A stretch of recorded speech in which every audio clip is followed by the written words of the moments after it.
Então, vamos aos hebreus israelitas falar de Jesus. Os hebreus israelitas creem em algumas coisas. Creem numa salvação por obras. Acreditam que negros ou pessoas da comunidade latino-americana podem ir para o céu, mas brancos são edomitas e irão para o inferno pela cor da pele. É literalmente isso que eles creem. São literalmente um culto racista. Então, vamos ver como isso vai. Esses caras parecem legais. Tem alguma dúvida? Eu ia deixar vocês falarem, ver se alguém topava. Não pode. Mantemos a ordem. A razão é que cria confusão com várias conversas. Mesmo separado? Sim, mesmo que seja separado. Porque vocês não entendem. Se alguém que odiasse cristãos viesse e tentasse nos fazer algo, eles estão de vigia a todo momento. Temos pessoas atrás de nós. Temos ataques que acontecem em diferentes momentos. Quando estamos aqui fora, eles têm que nos vigiar. Então, é por isso que só há um professor. Vocês querem conversar? Vocês querem... Só para ouvir e ver. Entendi. Que legal. Sim. Há uma coisa que gosto de falar, que é a questão da salvação pela fé e pelas obras, que vocês abordam, estou muito interessado nisso. Então, podem explicar o vosso lado da fé e das obras? Bem, é óbvio que sabemos que a fé sem obras é morta. Então, o que fazemos é ensinar ao nosso povo, os negros, latinos e nativos americanos, que embora tenham fé em Cristo, o Filho de Deus, também precisam ter as obras por trás disso. Vão para Mateus 19:16. E usamos um desses versículos para substanciar isso também. Vocês usam a King James? Ok, vou abrir a King James online também. Usamos outras versões também para texto comparativo. Sabe, alguns são mais fáceis de traduzir em certos versículos, né? Mas leia isso bem rápido. O livro de Mateus 19:16. E eis que um se aproximou e lhe disse: Bom mestre, que bem farei para ter a vida eterna? Você lhe tem ou quem tomai? Perguntou a Cristo: Como viver para sempre? Leia. E ele lhe perguntou: Por que me chamas de bom? Não há ninguém que seja bom, a não ser um. Esse é Deus. Mas se quiseres entrar na vida, guarda os mandamentos. O que faz? Guarde os mandamentos. Então, para entrar na vida eterna, há um caminho: guardar os mandamentos de Deus. O que conhecemos foi dado aos filhos de Israel, ou é isso que acreditamos? Certo. Então, você acredita que para alcançar a salvação, para ser justificado, é pela fé e pelas obras? Correto. Então, vocês diriam que são filhos de Abraão? Abraão, Isaque, Jacó. Certo. Então, eu acredito que, como um homem branco americano, por ter fé em Jesus, tive a oportunidade de ser enxertado nesta coisa chamada Israel, certo? Eu sei que vocês não concordam, mas quando leio o livro de Romanos, capítulo 4, é o que ele diz. Ele fala de Abraão, certo? Abraão, Isaque e Jacó. Então, no versículo 1, ele diz: O que diremos, então, que Abraão, nosso pai, segundo a carne, achou? Pois se Abraão foi justificado por obras, ele teria do que se gloriar, mas não diante de Deus.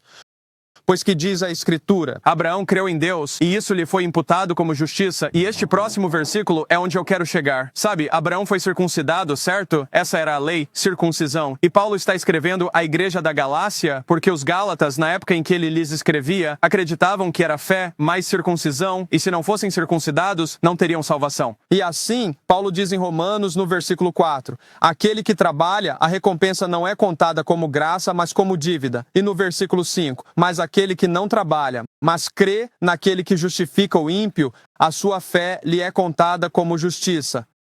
Então, ele faz esta afirmação: aqueles que não trabalham, mas creem naquele que pode justificar o ímpio, sua fé lhe é contada por justiça. Certo. Agora, deixe-me fazer uma pergunta. O livro de Romanos, certo? Estamos lendo, e Paulo aborda isso em Gálatas, no capítulo 6. Ele também, o Efésios também. Mas você sabe a história que estava acontecendo naquela época? Me diga. Você tem a concisão, certo? Havia judeus que não acreditavam que os gentios pudessem voltar à fé. Havia judeus que criam que o reino do norte, se você for à história, eles foram rejeitados em Oséias, capítulo 4. Deus não estava lidando com o reino do norte. Mesmo quando você lê 1 Reis 11, o reino de Israel se dividiu. Então você tinha esses judeus ao longo de centenas de anos que já estavam acostumados a que os gentios ou o reino do norte não retornassem à aliança ou sequer acreditassem. Então quando Paulo entra em cena, Paulo precisa lembrar os judeus do que devem fazer. Vá para João 11 e comece no versículo 42. Espera, mas enquanto ele se vira para isso, eu nem estou falando dos judeus. Estou apenas falando do versículo, quando ele diz: aquele que não pratica obras, mas crê naquele que justifica o ímpio, porque na realidade só há um que pode justificar. E se eu disser, bem, se as minhas obras são a razão de... É tipo, a minha fé e as minhas obras, certo? Eu acredito que a fé produz as obras, e é o que o livro de Tito diria. Ele diz que a graça de Deus é o combustível para Bryce e para você, para viver isso, certo? Diz em Tito 2, 11 e 14 que a graça de Deus é o combustível, certo? E se eu não estou vivendo na graça, mas no mundo da dignidade, onde Bryce tenta conquistar seu valor, então meus atos talvez me... Adoro o que meu colega de quarto diz. Meus atos talvez me deem 6 dias no céu. Sabe? É tipo, os atos de Bryce não podem fazer nada. Há uma dívida infinita que só... O sangue de Jesus... Vemos sangue? Certo. Mas é o seguinte, posso te perguntar?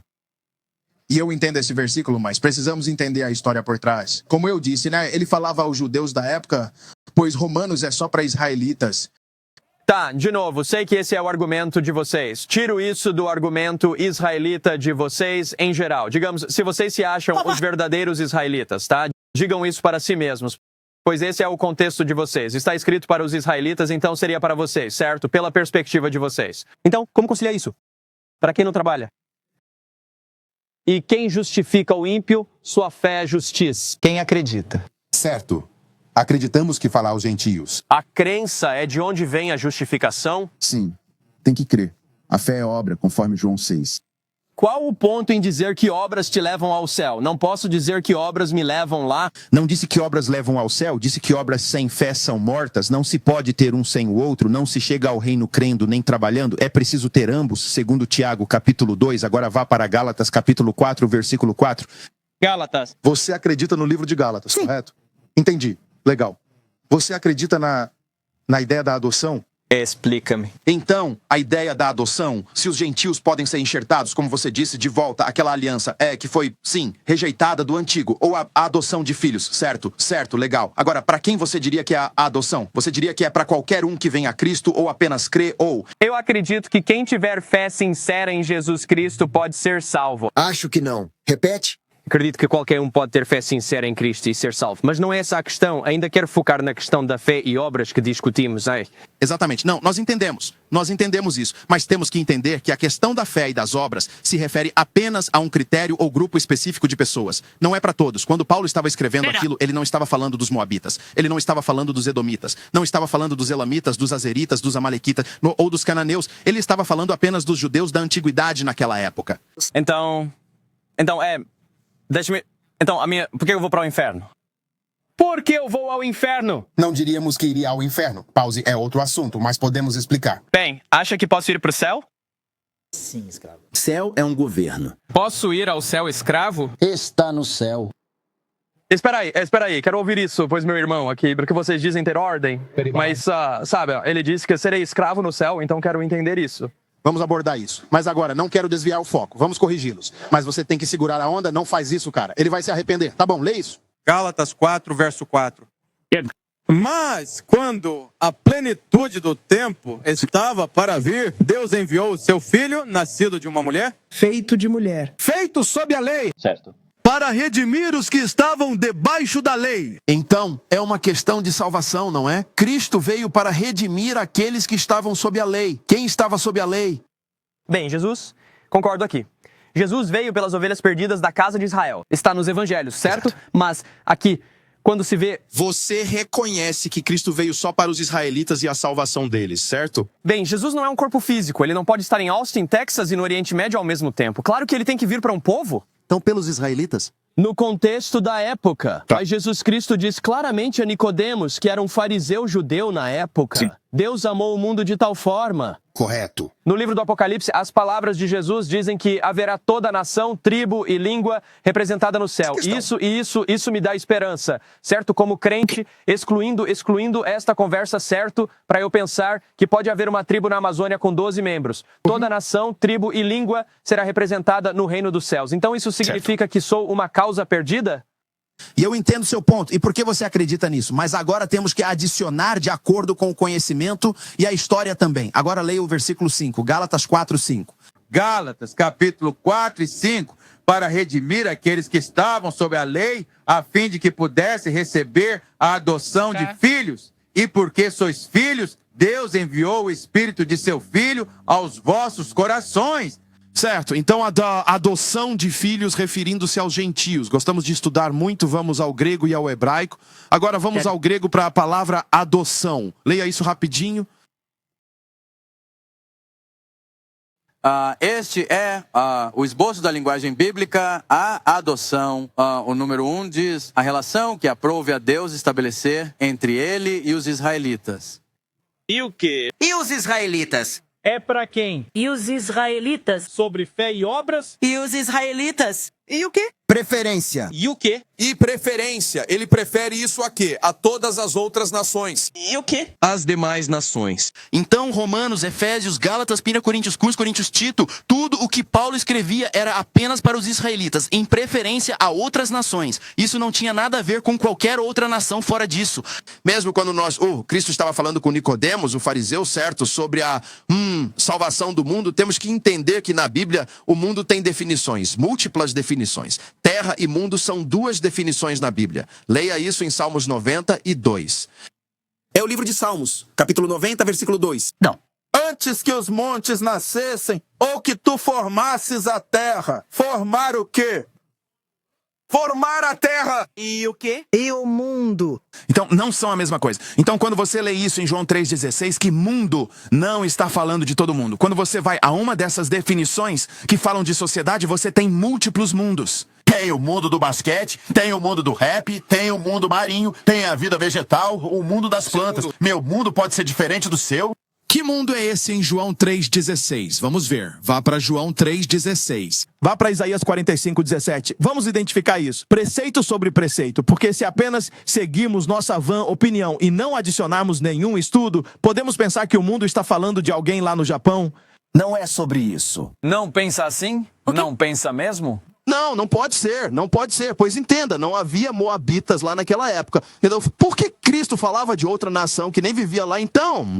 Bem, nós como cristãos cremos que Jesus é Deus encarnado. E como poderia Deus, tão grande, vasto, limitar-se a um povo sendo tão amoroso? E não é o que cremos também. Cremos que Cristo é o Filho de Deus, não que seja Deus.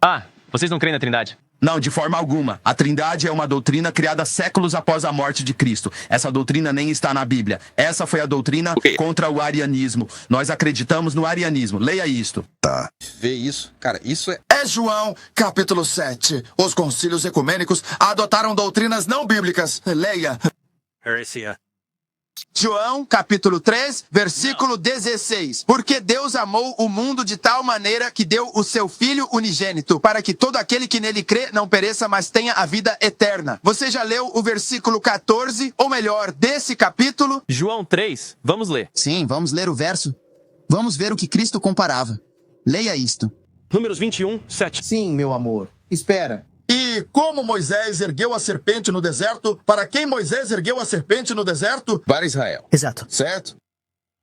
Assim deve o Filho do Homem. Mesmo que, assim também o Filho do Homem deve ser levantado. Uma comparação. Da mesma forma que a serpente foi levantada no deserto para os israelitas, assim também o Filho do Homem deve ser levantado para o mesmo grupo de pessoas para a salvação. Certo. Continue. Versículo 15. Para que todo aquele que nele crê não pereça, mas tenha a vida eterna. Siga.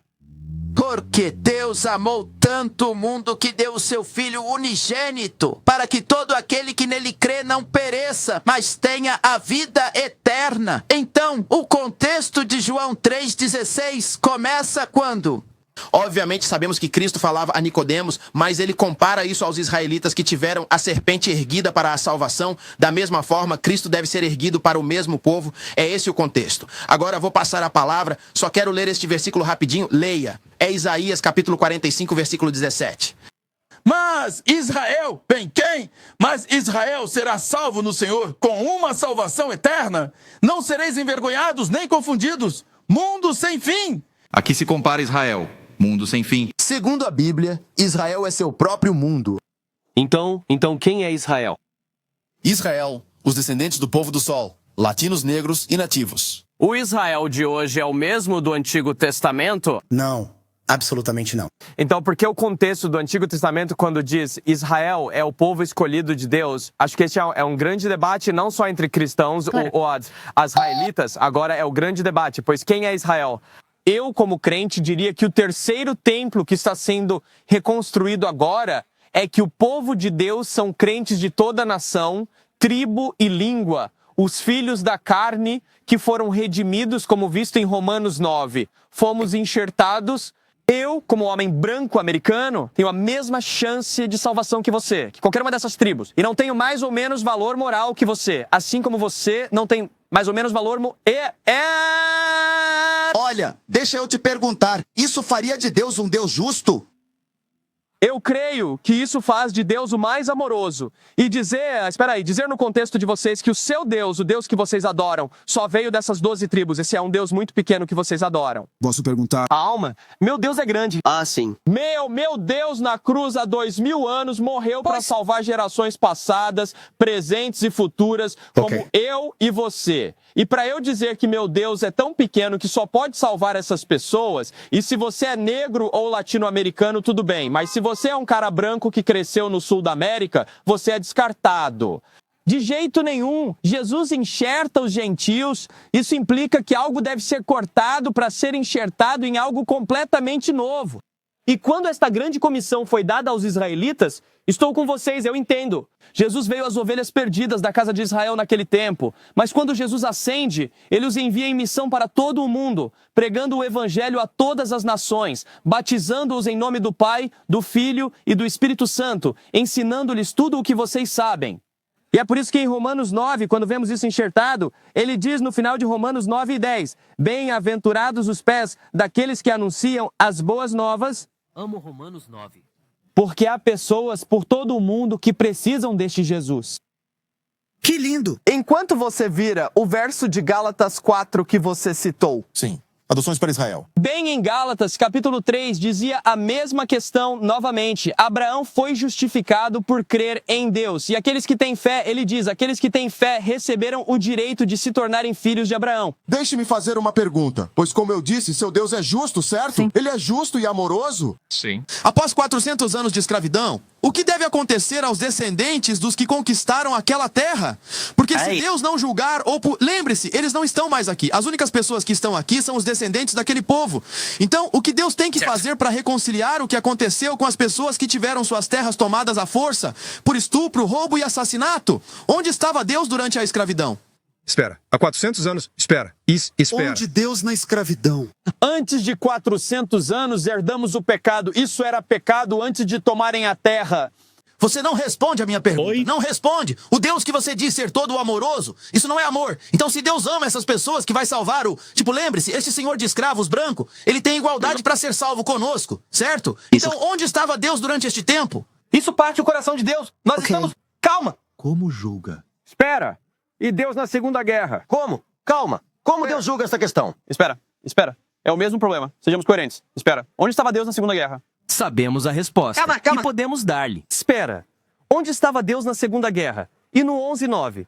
Onde? Onde ele estava? Onde ele estava quando as cruzadas se deram? Onde ele estava nisso? A escravidão na América parte o coração de Deus, da mesma forma que todo pecado parte o coração dele. E o livro de Judas diria a você e a mim que a vingança pertence ao Senhor. E um dia estaremos diante de um Deus justo, que acabará com o choro e o ranger de dentes. Ele vai lançar pessoas no inferno, segundo Apocalipse 12, se não se arrependerem. Foi horrível que donos de escravos brancos na América arrancavam páginas da Bíblia para justificar a escravidão. Isso é uma coisa horrível. E Deus vai lidar com isso da mesma forma. E agora, como ele vai agir segundo a Bíblia? Ele vai resolver isso. Segundo a Bíblia, quem não crer no sangue de Jesus para ser purificado será lançado no inferno. É uma boa exegese, mas não... Bem, idólatras, mentirosos, feiticeiros... Deus tem critérios específicos de como vai lidar com isso. Leia Isaías 14:21. Leia o livro de Isaías 14:21. Vá ver, o Senhor disse, prepare o abate. Não, que dor. Preparai a matança para os seus filhos. Para quem? Pelos filhos. Ah, não. Parte meu coração, mas agora podem receber salvação. Para os seus filhos, pela iniquidade dos seus pais. Então Deus julga a descendência daquelas pessoas. Da mesma forma que Daniel foi para a escravidão pelos pecados de seus pais, da mesma forma que os babilônios derrubaram Jerusalém, mesmo que eles não estivessem especificamente lá quando cometeram os malditos pecados de Amon, Manassés e Josias, é preciso entender, Deus começa a julgar os pecados daquelas pessoas através de seus filhos. Sim, sim. Deus vai preparar matança para os filhos deles pelo que fizeram.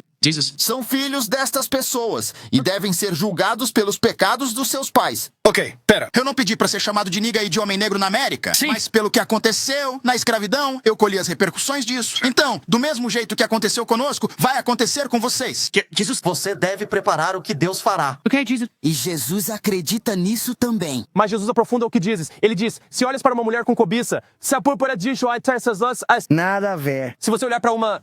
Espera, sim, me dá um segundo. Ele diz, se você olhar para uma mulher com cobiça, você cometeu adultério no coração. Se você olhar para um irmão com raiva no seu coração, você cometeu assassinato no seu coração. Ele diz que isso é mais profundo do que apenas um ato físico. Esta é uma questão do coração, e eu vim buscar e salvar os perdidos. E Ezequiel, um profeta antigo, diria a você em Ezequiel 36 que o Espírito de Deus vai remover seu coração de pedra e lhe dar um coração de carne. E a evidência da obra de Deus em sua vida é que você está vivendo isso. A razão pela qual Bryce pode ter um coração de pedra transformado em um coração de carne é por causa disso. E ele aborda essa questão em Apocalipse 21. Idólatras, mentirosos, ladrões, feiticeiros serão todos lançados no lago de fogo. Mas você e eu temos a oportunidade de receber perdão do sangue de Jesus. Vamos, o povo de Israel, shalom. Porque Jesus vai mais fundo. É questão de coração. Diz, irmão. É questão de coração.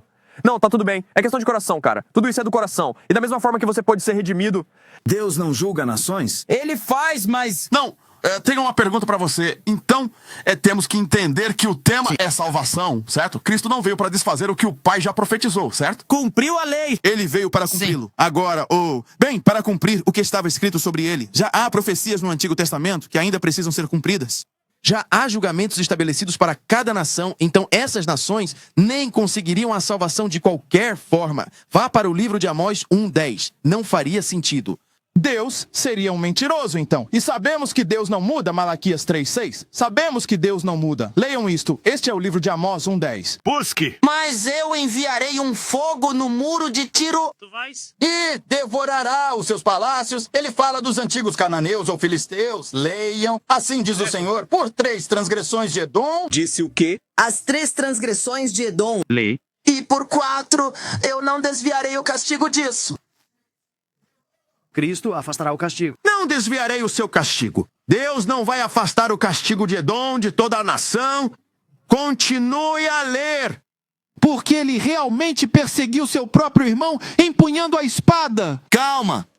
Espera aí. Então, me explica isso. Esaú não perseguiu Jacó com uma espada? Mas por que ele disse Edom, a nação inteira?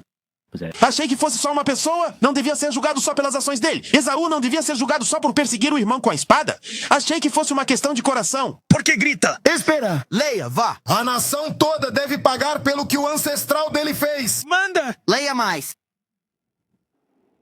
Não afastarei o castigo que lhe é devido, porque ele perseguiu seu irmão com a espada e rejeitou toda a piedade, e sua ira se manteve perpetuamente. Esaú. Vejo que é tudo... Espera. Vê. Achei que conversavam. Ele sussurra segredos no teu ouvido. Ei, calma. Desculpa. Vou pôr em ordem, mano. A gente consegue. Volte. Só quero que entenda, pois o Senhor disse. Arrume. Vejam, está tudo em ordem. Agora Deus disse que não afastará o castigo, e sua ira rasgou perpetuamente. Perpetuamente significa contínuo. Então, os filhos de Edom ainda perseguem Jacó? Os filhos de Jacó com a espada? Deus não vai desviar o castigo deles? Então, quando o reino dos céus for estabelecido, não haverá como eles reinarem igualmente com os israelitas, especialmente em Miqueias 4, só documenta como os israelitas vão reinar e como as nações serão subjugadas a eles. Bem, Deus vai lidar com o pecado impenitente, mas o profeta Isaías, no capítulo 53, profetizou 700 anos antes de Jesus existir. Espere, deixe-me ler. Versículo 10. Tem que ler. Agradou Agradou ao Senhor esmagá-lo. Ele o fez sofrer. Quando fizeres da sua alma uma oferta pelo pecado, ele verá a sua descendência, prolongará os seus dias e o prazer do Senhor prosperará em sua mão. E fala sobre Jesus foi traspassado pelas nossas transgressões, esmagado pelas iniquidades. Deus vai lidar com isso. Mas há apenas um homem sentado no trono. Nenhum israelita, americano branco, latino-americano vai sentar no trono recebendo glória. Jesus vai receber glória e há anjos no céu que precisam se cobrir com as asas para clamar quão santo Deus é. Mas Jesus foi profetizado 700 anos antes disso que ele seria esmagado pelos pecados do mundo. Para que você e eu... Espere. Para que você e eu... Nosso mundo? Pode ser enxertado. Não. Vocês o estabeleceram com citações seletivas. Deturpar citações? Leu 3 versos. Mano, faz. Você vive citando. Cadê sua Bíblia? Você, Alfone. Você definiu João 3,16, você o definiu com Deuteronômio, capítulo 8, 28, o que seja. Nem citamos Deuteronômio 28. Sei que está forçando. Você foi a 28. Tudo bem, tudo bem. Fomos a Isaías 45:17. Que povo? Sim. Que povo? Todos. De novo. É o grande debate de todos. É o grande debate. Você e eu... Não. Prove pela Bíblia que Cristo morreu por todos. Tenha integridade. Não. De novo, João 3, capítulo 3. É o ponto. Sei que vocês discordam. Não, provou. Não, você não provou. O que não provamos? Porque, de novo, você pensa, os israelitas, e diz fé e obras quando há tantas vezes... Não, 3.000. Sim, gravado, 3.000. Números 21:7. Na câmera. E Números 14 já tinha o contexto. 2. O que houve? Até terra ou mundo tem duas definições na Bíblia, e ele provou qual era. Tá. Não minta. Tem muita câmera aqui. Não minto. João 11:49. Vejam João capítulo 11, versículo 49. Por que tanta raiva, mano? Ele disse que Cristo morreu por todos. Vamos ver o que o... Total. Bíblia, leia. João 11:49, e diz, e um dele, chamado Caifás, sendo sumo Quem é sumo sacerdote naquele ano, então sabe bem do que fala. Leia mais. Diz eles, não sabeis absolutamente nada. Ele o quê? Tu não sabes de nada. Diga dele. Não sabem nada. Nem consideram. Pense, mas não era possível. Razão. que é conveniente para nós que um homem morra em favor do povo. Para o povo. E a nação como um todo. E o todo. E a nação inteira. Então, o mundo. E que a nação inteira, que não pereça. Leia mais. E isto disse ele, não de si mesmo, mas sendo sumo sacerdote naquele ano, profetizou que Jesus haveria de morrer por aquela nação. Para essa nação. E não apenas para aquela nação. Para quê? Mas também ele deveria congregar em uma só unidade os filhos de Deus que estavam dispersos por toda parte. Então Cristo não morreu por todos. Ele morreu por aquela nação e pelos filhos de Deus espalhados. Vamos ver o que os irmãos de Cristo dizem. Leiam isto. Este é o livro de Tiago, capítulo 1, versículo 1. É bom que saibam que Tiago andou com o Senhor, se vocês leem a Bíblia. Leiam! Sim. Tiago, um servo de Deus. Servo de Deus. E do Senhor Jesus Cristo, as 12 tribos. São filhos de Deus. As 12 tribos de Israel. Espalhados. Que estão espalhados por toda parte. Quais são? Que estão espalhados. Filhos de Deus. Que estão espalhados. Você pode me mostrar um versículo onde Cristo morreu por todos? Vão discordar de mim. Não. Mostre-nos só um verso. Quero ir para casa ler hoje e talvez mude de ideia.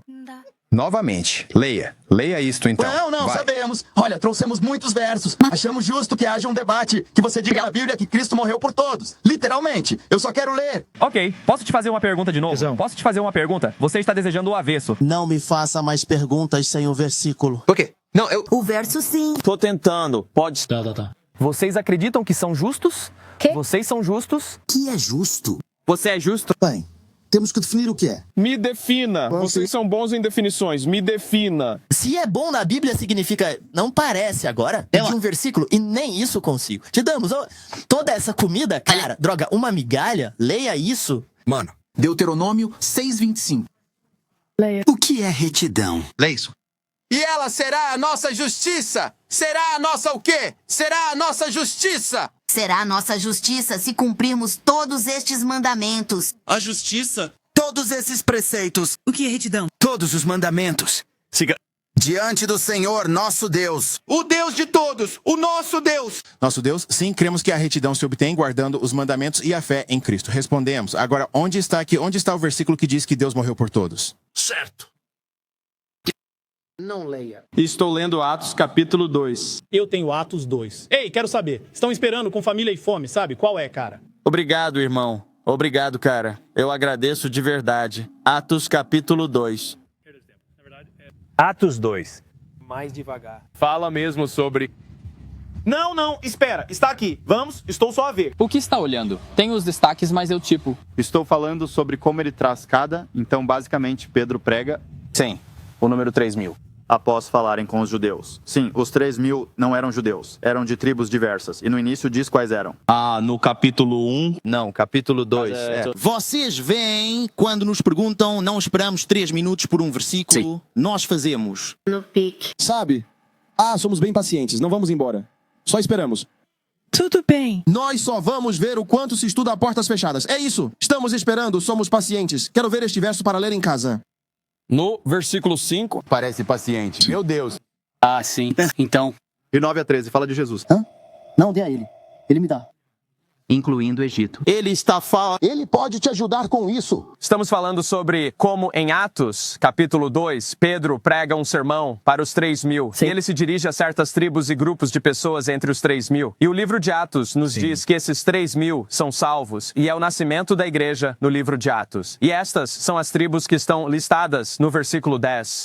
No versículo 9, partos e medos e elamitas e habitantes da Mesopotâmia, Judeia e Capadócia, Ponto e Ásia, Frígia e Panfilha, Egito e partes da Líbia, pertencentes a Cirene e visitantes de Roma, Zain, Ersein, Arzen, tanto judeus quanto prosélitos, cretenses e árabes, nós os ouvimos contar em nossas próprias línguas as grandes obras de Deus. Então ele se dirige a judeus e a quem? Todas as outras nações, é o que vai dizer? E quem é salvo? Todos são salvos. Tá bom. E eu gosto disso. Só tem uma coisa. Você esqueceu de ler o de cima. Leia o versículo 5. Ok. Versículo 5. E ali habitavam... Atos 2, sim. Atos capítulo 2, versículo 5. O livro de Atos capítulo 2, versículo 5. Então, vamos ler sobre os frígios, os medos, os elamitas, certo? Todos esses outros povos que viviam na Mesopotâmia, certo? Etíopes, egípcios. Vamos ler sobre quem essas pessoas realmente eram. Continuamos. E estavam a residir em Jerusalém judeus. O quê? Judeus! Releia! E judeus. De que é? Homens devotos. De quê? De todas as nações sob... Peraí, que homens? De toda a nação sob o céu, o que você leu no verso 10, havia judeus que moravam naquelas nações. Você está enganado. Mas espere, mas o que ele pergunta 2 versos depois? 7. Não são todos estes que estão falando galileus? Porque o Espírito Santo desceu e todas essas pessoas diferentes começaram a falar a mesma língua. Todos estão falando línguas diferentes. E achavam que eram do... Língua diferente. E eles pensaram que eram do mesmo lugar. Por isso ele disse... Não são todos esses caras galileus? E então ele cita todas as pessoas. E se você for ao versículo 16, diz: vocês mataram o autor da vida, mas Deus o ressuscitou dos mortos. Desculpe, isso está em Atos capítulo 3, Atos 3:16. Ele entra nessa mensagem do evangelho e diz: vocês mataram o autor da vida, Deus o ressuscitou dos mortos. Os 3.000 são salvos. Eles não são apenas judeus, mas no Pentecostes os judeus estariam lá, certo? Espera. Festa judaica. Não eram judeus de todas as nações? Tinha aí. Tinha outras pessoas lá. Onde está o E? Lê. Porque ele fala aos judeus em Jerusalém, pois é Pentecostes. Atos 2, 5.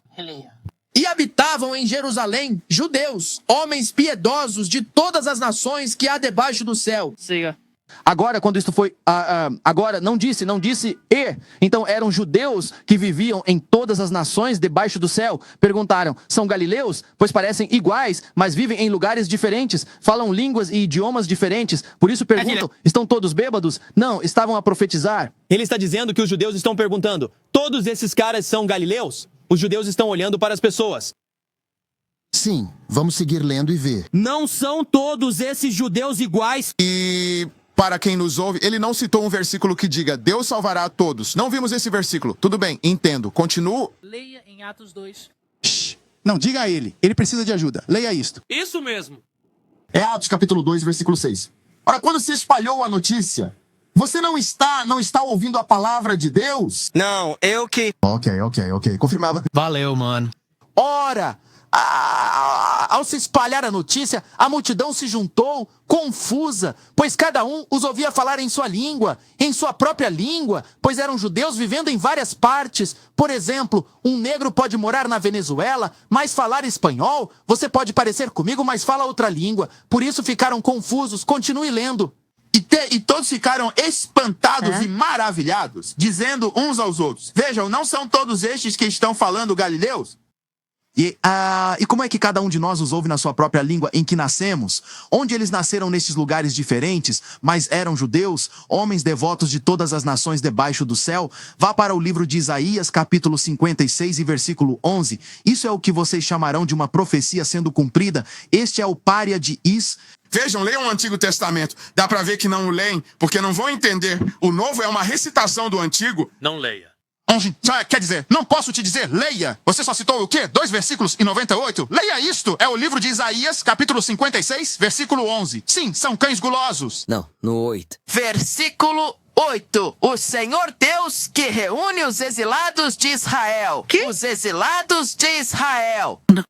Ainda ajuntarei outros a ele, porque aqueles que são ajuntados a ele, todas as feras do campo vêm para devorar. E sabe o quê? Essa é uma profecia sendo cumprida em Atos, o 2º capítulo, onde os excluídos de Israel estão vindo novamente ao Deus Altíssimo. Agora podemos ver um versículo onde Deus vai salvar todo mundo? Tá bom, mano. Eu só tô cansado de falar. Merda. Dizer que eu tô cansado de falar quando pedimos provas. Você não estava cansado de falar quando provávamos coisas? Tá. É loucura. Agora, ele está cansado de falar. Amém. Valeu. Toda essa gente está aqui. Nós, quer dizer, esperamos o mesmo. Onde na Bíblia diz que Deus vai salvar a todos? Eu quero ver. Olha, já falei e você discorda, não tenho mais o que dizer. Citamos versículos da Bíblia o dia todo. Não pode reclamar. Temos um pedido. Quer dizer, falamos de mais de 2, mas tudo bem. Você disse, leia, Primo João? Vamos ler para você. Você é respeitoso. Pelo menos citou onde podemos, sabe? 1 João 1. Seu nome? Muito prazer. Qual o seu nome? Bryce. Prazer, Bryce. Prazer e obrigado. Claro. Potente. Eles vão te citar fora de contexto. E em algum ponto você fica exausto. É tipo, eles estão gritando com você. Eles não ouvem. Aqui estão algumas ideias que tenho agora. Uma ideia seria, é interessante falar com alguém que tem microfone e alto-falante e você não tem os seus. Então isso é interessante. Essa é a ideia número 1. Número 2, acho que me sinto pessoalmente desafiado também a aumentar meu conhecimento do Antigo Testamento. Porque sempre que eles estão extraindo citações de muitas dessas passagens que são ignoradas, tipo, posso dizer agora, não consigo nem lembrar a última vez que li Amós. E então eu fico tipo, quando você cita Amós, não consigo dizer nada porque não posso falar, você entendeu o contexto errado, ou você entendeu isso? Então isso foi desafiador. Sim, eu leio o Antigo Testamento, mas fui desafiado a ir mais fundo, a mergulhar mais, a gravar a escritura no meu coração. Nunca vou esquecer, teremos um episódio na segunda-feira no podcast com God Logic, e ele fala sobre como foi ensinado por uma testemunha de Jeová uma vez, e então decidiu nunca mais ser ensinado novamente. E então, de todos os debates com hebreus e israelitas que fiz, esse foi provavelmente o pior que tive com ele. Ainda assim, foi ótimo. Não acho que estivessem ouvindo. E Jesus deixa isso bem claro ao pregar parábolas a multidões. Sabe, em Marcos 4, Jesus faz um discurso inaugural para pessoas que o conhecem e elas esperam que ele diga algo muito profundo. E Jesus diz, o semeador saiu para semear e lançou sementes aqui, aqui, aqui e aqui. Quem tem ouvidos, ouça. E muitas pessoas riram porque muitas estavam de mente fechada aqui e aqui. Mas então os discípulos que ficaram por perto disseram, ei, o que você quis dizer com isso? E foi aí que lhes foi aberto e revelado. Quem tem ouvidos, ouça. Vamos pregar o evangelho. Pregamos o evangelho. Eles definiram mundo e terra com versículos aleatórios do Antigo Testamento. Mas tenho que admitir, se há caras que conhecem as escrituras, eles as sabem de cor. Não estou falando de realmente conhecer as escrituras. Tem gente que memoriza a escritura. São os israelitas hebreus, mano. E dou crédito. Obrigado por assistirem a live. Agradeço. Amo vocês. A gente se vê no próximo.